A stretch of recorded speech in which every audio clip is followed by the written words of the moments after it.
Everyone, welcome back to my channel.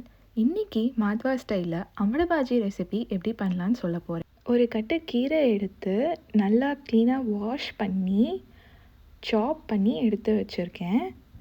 தேவையான ingredients பார்க்கலாம்.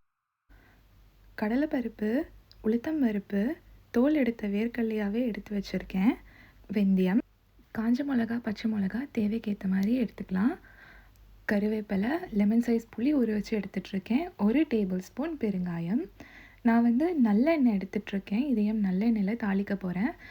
இப்போது ஒரு கடாயில் நல்லெண்ணெய் ஊற்றிக்கிறேன். எண்ணெய் நல்லா சூடானதும் கடலைப்பருப்பு, உளுத்தம்பருப்பு, கடுகு போட்டு தாளிச்சுக்கிறேன். கடுகு நல்லா பொரிஞ்சு வந்ததும் 2 காஞ்ச மிளகா, 2 ஸ்லிட் பண்ண பச்சை மிளகா, கொஞ்சம் கருவேப்பிலை சேர்த்துக்கிறேன். இந்த ஸ்டேஜில் நம்ம எடுத்து வச்ச வெந்தயம், பெருங்காயப்பொடி சேர்த்துக்கணும்.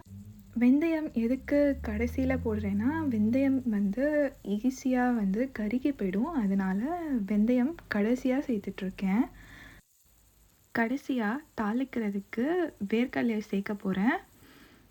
எல்லாமே ஈவனாக பொன்னிறம் வர வரைக்கும் விட்டுட்டு கழுவி வச்ச கீரையை சேர்த்து ஒரு 5 நிமிஷம் விட்டுட்டு கரைச்சி வச்ச புளி தண்ணி சேர்த்து தேவையான அளவு உப்பு சேர்த்துக்கிறேன்.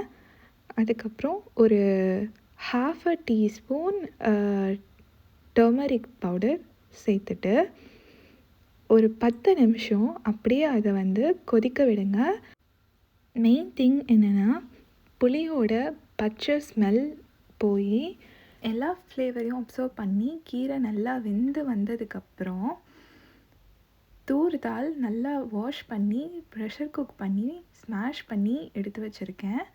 அதை ஆட் பண்ணிவிட்டு 5 மினிட்ஸ் எல்லாம் பிளெண்ட் ஆகிற வரைக்கும் சிம்மில் வச்சு சரியான கன்சிஸ்டன்சி, ரொம்ப தண்ணியும் இல்லாமல் கெட்டியாகவும் இல்லாத ஒரு கன்சிஸ்டன்சி வந்ததும் ஸ்டவ் ஆஃப் பண்ணால் சுட சுட அமிர்தபாஜி ரெடி.